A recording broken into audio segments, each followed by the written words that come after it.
Khandesh speed news, आवाज आम जनतेचा, आवाज आपल्या हक्काचा. रुग्णालय की बेफिक्रीचा अड्डा? शिरपूर उपजिल्हा रुग्णालयातील धक्कादायक वास्तव उघड.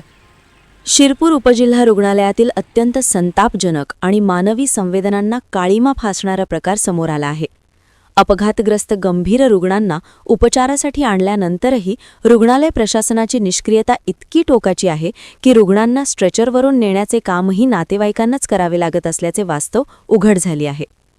प्रत्यक्ष पाहणाऱ्यांच्या म्हणण्यानुसार रुग्णालयात आवश्यक कर्मचारी, वॉर्ड बॉय किंवा तातडीची मदत उपलब्ध नसल्यामुळे जखमी रुग्णांना उचलून नेण्याची घटना विकसनशील शिरपूर तालुक्यात घडली आहे. जीवन आणि मृत्यूच्या सीमेवर असलेल्या रुग्णांसाठी हा प्रकार अत्यंत गंभीर आणि धोकादायक ठरत असून प्रशासनाच्या बेफिक्रीचा कळस गाठल्याचे चित्र दिसत आहे. आरोग्य सेवेच्या नावाखाली चाललेला हा ढिसाळ कारभार केवळ निष्काळजीपणाच नाही, तर तो सरळ मानवी हक्कांचा भंग असल्याची तीव्र प्रतिक्रिया नागरिकांमधून उमटत आहे.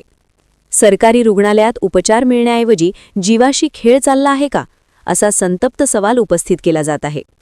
या घटनेमुळे रुग्णालय प्रशासनावर कठोर कारवाईची मागणी जोर धरू लागली आहे. रुग्णांच्या जीवाशी असा खेळ सुरूच राहणार का? प्रशासन आता जागे होणार का, असा संतप्त सवाल जागरूक नागरिकांनी उपस्थित केला आहे.